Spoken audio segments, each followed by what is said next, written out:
আমাদের যেসব ভাইয়েরা দুরূদ পড়তে পড়তে হঠাৎ দাঁড়ায় যায়, ওনারা কিন্তু নবীজির সম্মানার্থে দাঁড়ায়, ঠিক না বেঠিক?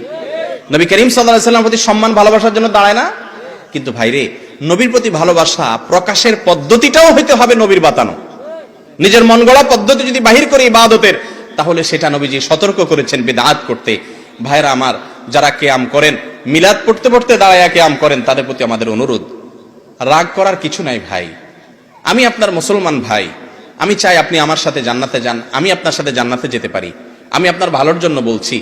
আপনি যে সমস্ত আলেমরা আপনাকে বলেন কিয়াম করার জন্য, ওনাদেরকে অনুরোধ করেন যে হুজুর, কোরআন হাদিসে কোথাও আল্লাহ নবী সাল্লাল্লাহু আলাইহি সাল্লাম কি দুরূদ পড়তে পড়তে দাঁড়ায় যেতে বলেছেন কিনা, যদি বলে থাকেন সেটা কোথায় আছে আপনি দেখান, আমিও একই আমল করব ইনশাআল্লাহ। আর যদি না থাকে, তাহলে সেক্ষেত্রে নিজের মন গড়া যদি আমি ইবাদতের পদ্ধতি বানায় নিই, তাহলে বেদাত হবে, আর বেদাতের ঠিকানা হবে জাহান্নাম। ভাই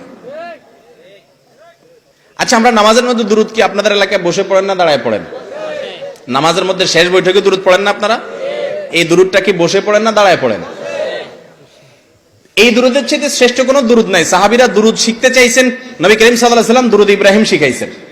দুরূদ পড়তে পড়তে যদি দাঁড়ায় যাওয়া লাগতো, তাহলে সাহাবীরা, রাসূল আকরাম সাল্লাল্লাহু আলাইহি ওয়াসাল্লাম, এমনকি আমরাও নামাজের মধ্যে দুরূদ পড়তে পড়তে দাঁড়ায় যেতাম, ঠিক না বেঠিক?